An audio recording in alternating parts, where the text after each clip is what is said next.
Magandang hapon mga bata. Kumusta kayo? Mabuti! Ang sarap naman pakinggan kung mabuti kayo. Masaya si teacher kasi mukha kayong bibong-bibo.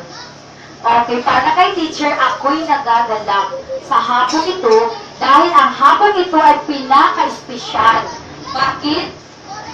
Ngayong hapon na ito, mangyayari ang isang Debate! okay. Bago natin simulan ang ating debate, inanyayahan ang lahat na tumayo para sa isang panalangin.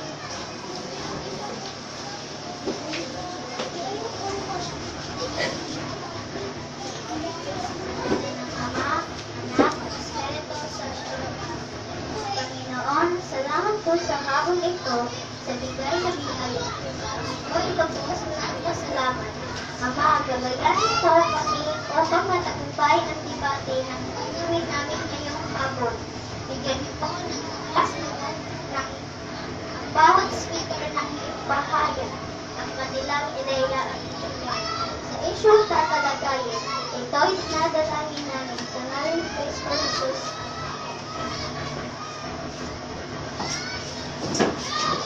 Ha? Aha. Okay, ibig sabihin, ang bawat pangkat ay handa na. Pero bago natin ipagpatuloy ang ating gawain ngayong hapon, gusto ko magpasalamat sa ating mga panauhin ngayong hapon. Ang debate ngayong hapon ay naglalayo na mapalawak ang iyong kaalaman. Pangalawa, magkaroon kayo ng lakas ng loob na magsasalita dito sa harapan na maraming taong nanonood sa inyo. Magkaroon kayo ng self-confidence. Kuha? Okay, magaling. Sunod, ang alituntunin sa debating ito ay meron tayong dalawang pangkat. Pangkat sangayon at pangkat di sangayon. Ang bawat pangkat ay merong 6 na miyembro. Ang sunod na alituntunin ay bawal mag-ingay. Bawat pangkat at ang nanonood dyan sa likuran ay bawal mag-ingay. Sunod na alituntunin ay bawal pumalakpak. Baka gusto niyo sinasabi ng isang mamamahayag ay pumapalakpak kayo. Bawal kayong pumapalakpak para malinaw na mapakinggan natin ang sinasabi ng bawat mamahayag. Kuha? Okay. Ngayong hapon, ibibigay ko sa inyo ang ating punong tagapamagitan, si Miss Karen Timola. Palakpakan natin siya.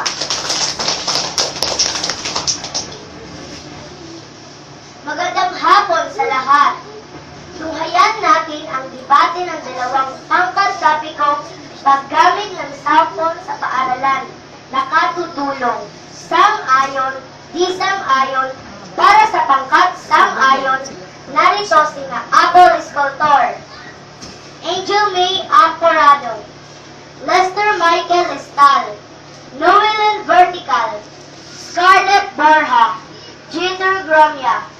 Para naman sa di sang-ayon, narito sina Rohana J. Tugnupan, Jenny May Lagora, Reza Montenegro, Hazel Ann Fernandez, Rochelle Ariza, at Carol Villapani. Palakpakan natin sila. Salamat. Pwede na kayong magsiupo. Ngayon, lubos kong ipapakilala sa inyo ang ating mga hurado. Ang ating unang hurado ay guro sa ikatlong baitang. Walang iba kundi si Ginang Ruche Espedra Blanca. Ang pangalawang hurado ay guro sa ikalimang baitang. Si Ginang Violeta S. Oliver Hill. At ang panghuling hurado ay ang school head ng ating paaralan, si Ginang Florilio Acosta. Tapakan natin uli ang ating mga hurado. Salamat. Simulan natin ang ating debate. Ang unang magsasalita ay mula sa sang-ayon, Apple Escultor.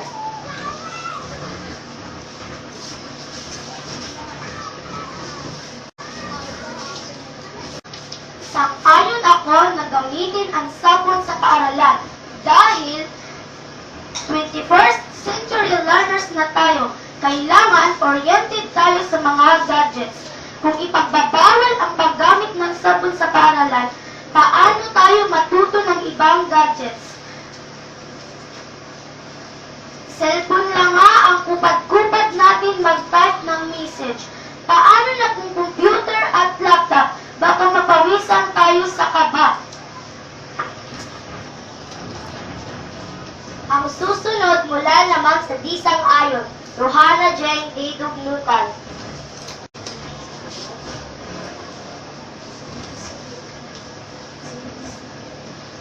Hindi mabuti na ang mga mag-aaral ay gumagamit ng cellphone sa loob ng classroom. Sumusunod ng mga kadahilan. Una, nakakadisturbo ito sa pagkikinig ng leksyon. Sa kalagitnaan ng discussions, biglang mag-ring ang cellphone. Pangalawa, hindi lahat na mag-aaral may cellphone. Sagwating na ng mukha kang mayaman dahil may cellphone kang dalala, piling social ka. Dapat pantay-pantay lahat na mag-aaral. Walang halong inggit at lungkot. Walang iba at may cellphone at ikaw ay wala. Mas mabuti na bawal gamitin ang cellphone sa loob ng classroom o school campus. Pangatlo, hindi mabuti sa kalusugan ng cellphone dahil sa hatid nitong radisyon. Kaya ang masyon ng pagkat namin ay di sang-ayon.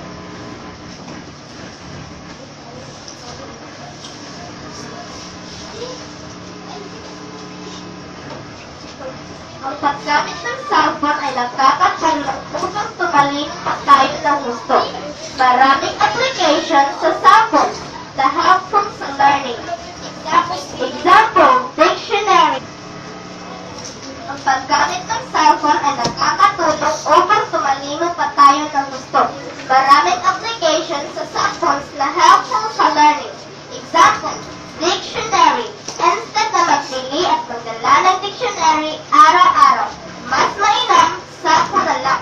Nagbabawasan pa ang bigat ng dalahin mo araw-araw.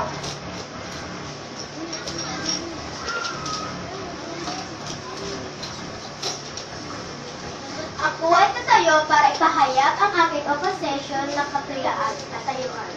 Ang paggamit ng cellphone sa paaralan ay social lamang. Marami nagsasabi na ang cellphone ay gamit para pang-text sa mga magulang.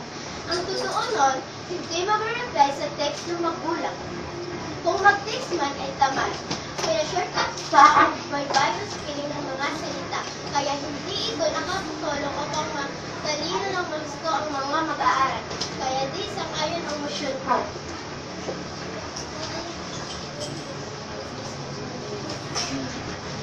Pag-unan ko na dalhin at gamitin ang cellphone sa pag-aaral. Bakit? Una, makakapanood ka ng gamit ang Facebook. Pangalawa, pwede kang mag-download ng mga kandang sayaw at awit. Hindi na kailangan pa sa bahay natin mag-ensayo. Pwede na lang sa paaralan gamit ang cellphone.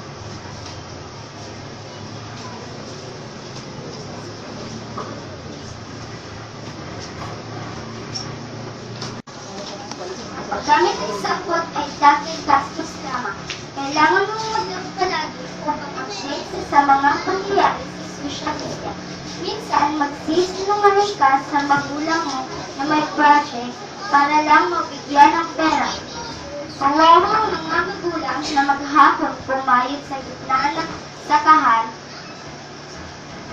Tapos, sa loob lang napunta ang kapirasong kita nito. Minsan, kung hindi mo pagbigyan sa hinihiling, ay nagdabok at sumimangot pa. Ang masakla pa doon, ang bigay na perang pambaon o pangibili ng pagkain ay hindi na naibili dahil napunta na sa loob. Kaya oposisyon ang ko.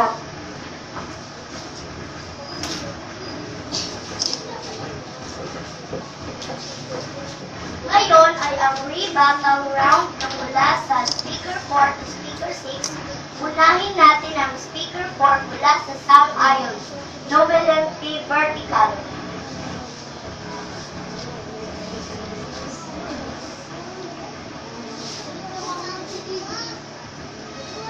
Mahalaga ang cellphone sa pag-aaral. Magagamit ito para mag-record video ng mga leksyon upang matandaan ang bawat aralin.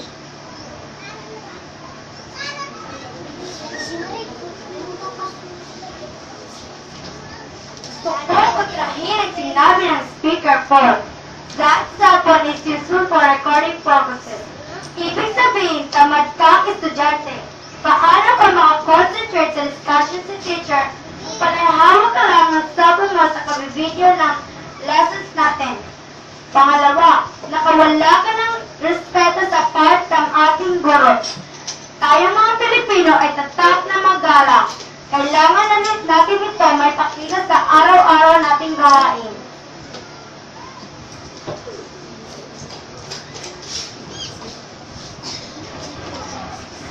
Kung mga example kang dinadala, bawat araw pagpanika sa panahon ng mga emergency para may magamit kang pantawag upang makontak mo ang iyong pamilya at madaling makahingi ng tulong, lalong-lalo na dapat kabisado ang number ng iyong mga magulang.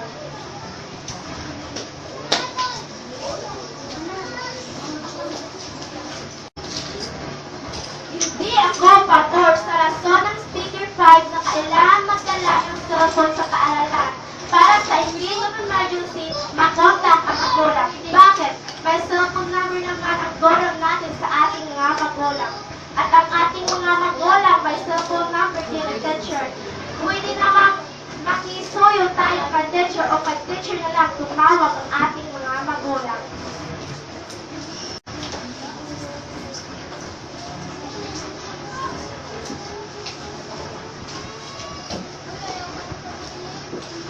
Nakakatulong ang cellphone, lalo na sa akin.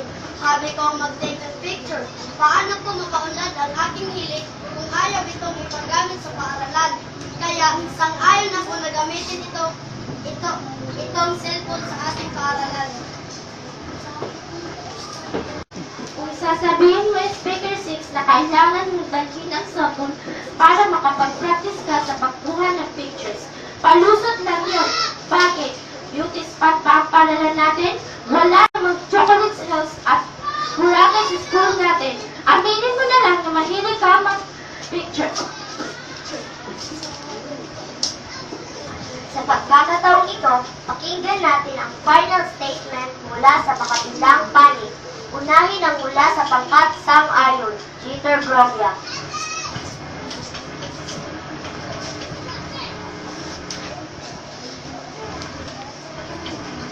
Ang solusyon ng pangkat namin, dapat gamitin ang cellphone sa paaralan dahil kailangan nito sa pag-aaral.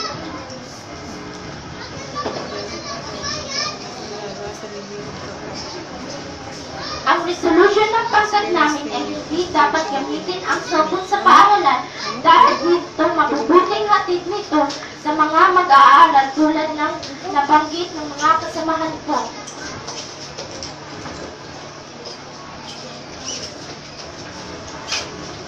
Maraming salamat mga mamamahayag mula sa sangayon at di sangayon. Palakpakan natin sila. Ngayon mga bata, may tanong si teacher. Meron ba kayong natutunan mula sa debate ngayong hapon?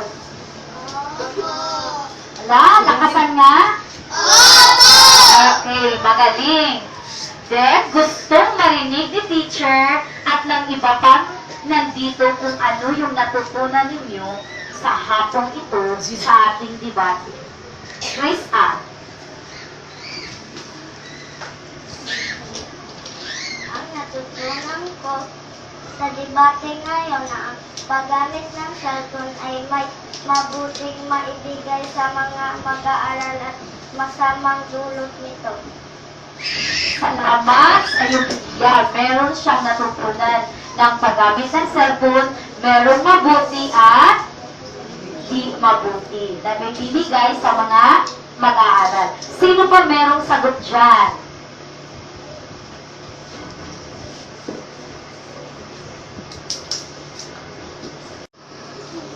Ang natutunan ko ngayon hapon ay hindi maganda gumamit ng cellphone sa paaralan.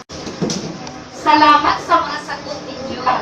Ngayon, gusto kong malaman kung sino ang pabor.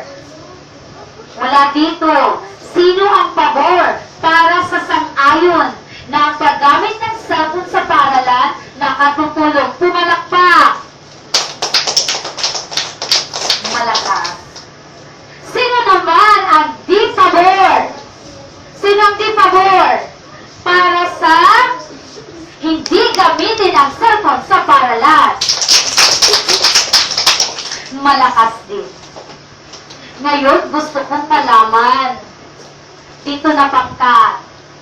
Gusto kong malaman bakit sang-ayon kayo na gamitin ang cellphone sa paaralan. Pakitaas ang kamay, yung gustong sumagot. Isa lang ba? Okay. Regine.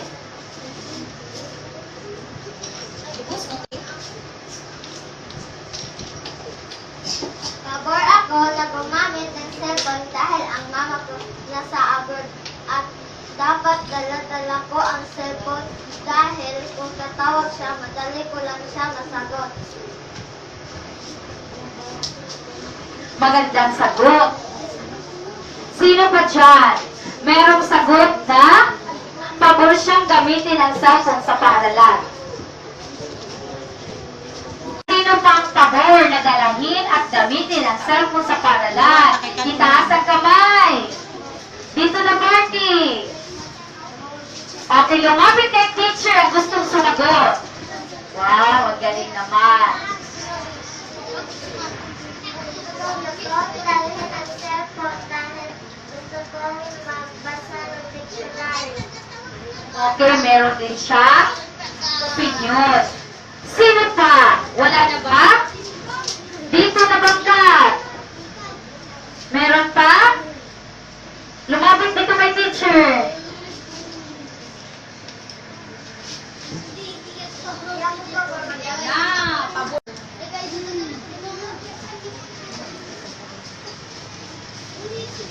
Pabor ako na gamitin ang cellphone sa paaralan dahil gusto kong makinig ng music. Meron din siyang katwiran. Ibigay niyo ang inyong rason. Bakit di kayo pabor na gamitin ang cellphone sa paaralan? Lumapit kay teacher. Kay Tricia.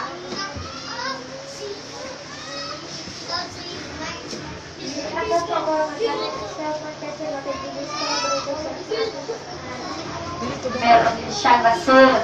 Sino pa? Itaas ang kamay. Lumapit kay teacher. Halika. Who's writing? Ano pa ang di pabor na dalhin at gamitin ang cellphone sa paaralan? Itaas ang kamay. Kaya ako pabor na magamit ang cellphone sa class. At baka mamaya at dahil mapapagalitan ako ng aking ina. Magaling din na sagot. Sino pa meron sagot dyan? Merong ideya ng kahit kanila, isabi ang iyong naramdaman. Lumapit dito kay teacher. Sino pa? Wala ba? Pabor na gamitin ang cellphone sa paaralan. Dahil baka makaistorbo pa ito sa iba. Okay, meron din siyang ideya. Ayaw daw niya gamitin ang cellphone sa paaralan. Baka makaistorbo siya sa iba. Tama ba? Meron daw na sagot na hindi. Okay, ngayon. Sino ang nanood ng balita kagabi? Sino nanood ng balita kagabi? Meron ba? Okay, meron. Napanood ako sa TV ng balita na may sinaksak na guro ng kanyang estudyante. Dahil ito naglalaro ng cellphone at bigla ito sinaway. Dahil basa cellphone kaya niyang sinaksak ang kanyang guro. Pwede naman gamitin ang cellphone sa magandang paraan. Salamat, palakpakan natin siya. Ibig sabihin, mahilig pala siya manood na balita. Mainam ba manood ng balita? Okay. Bakit?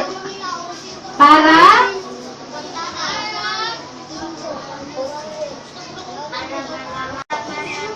Pangyayari sa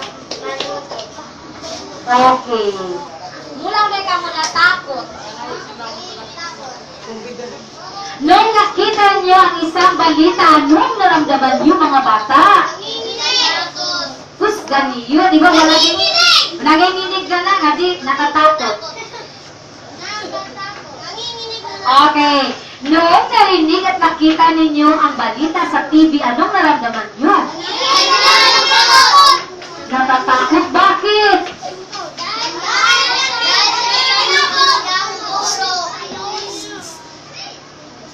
Wala pa ito, ha? Ano ang naramdaman niyo noong napanood niyo ang isang balita? Nakakilabot? Bakit? Sinaksak ang guro ng kanyang estudyante. Okay. Ano pa? Very good. Ano? Dahil nakakatakot. Okay. Iba na pala yung ating mga kabataan ngayon. Hindi na sila matakot pumatay ng isang? Sino ba? Apple. Ng isang? Ng isang tao. Ngayon, kung meron kayong kaibigan at kaklase na mahilig gumamit ng cellphone, ano ang pwede nyo ipayo sa kanya? Huwag gumamit ng cellphone. Okay, lumapit dito kay teacher.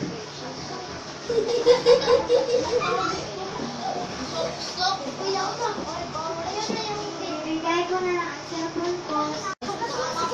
Sasabihin ko sa kaibigan ko na kung mahilig siya maglalaro ng cellphone, baka ito sa ibang mga tao. Okay. Ano ba ang meron payo dyan? Meron din payo dito si Benji.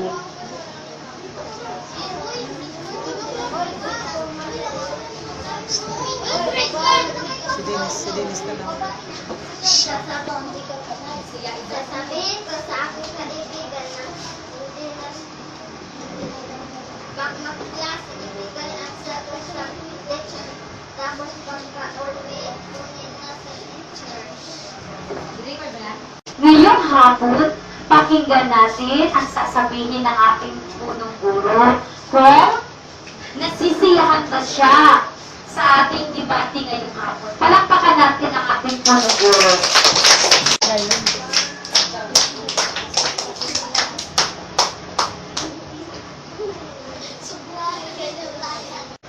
Magandang hapon sa lahat. Magandang hapon din po!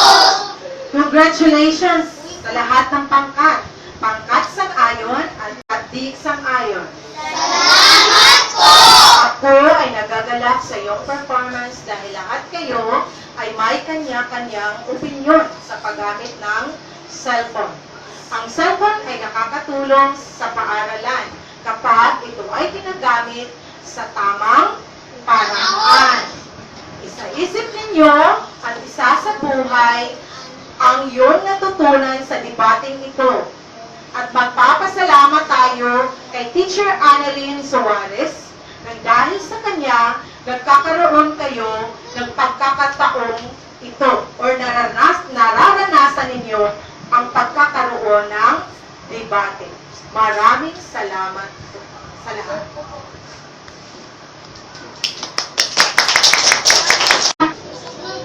Ngayon ay ang proclamation of winners. Excited na ba kayo? Opo! Okay, palakpakan natin si Gina Oliverio para iproklama ang mga nananalo.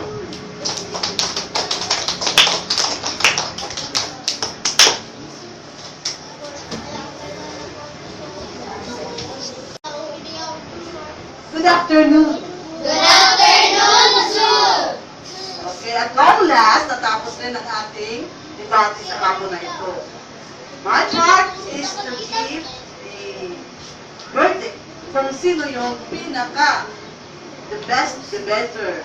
Sa sang-ayon, I recall Hazel Ann Fernandez. Sa sang-ayon, Scarlett Borja.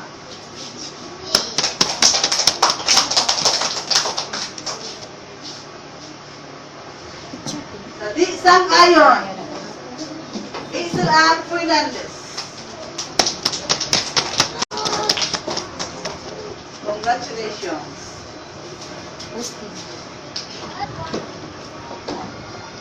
Okay, sino kaya sa dalawa ang ating best performer? Ladies and gentlemen, the verdict, ang nakakuha sa hapon na ito sa ating debate ay ang, ano kaya? Di sang-ayon ko.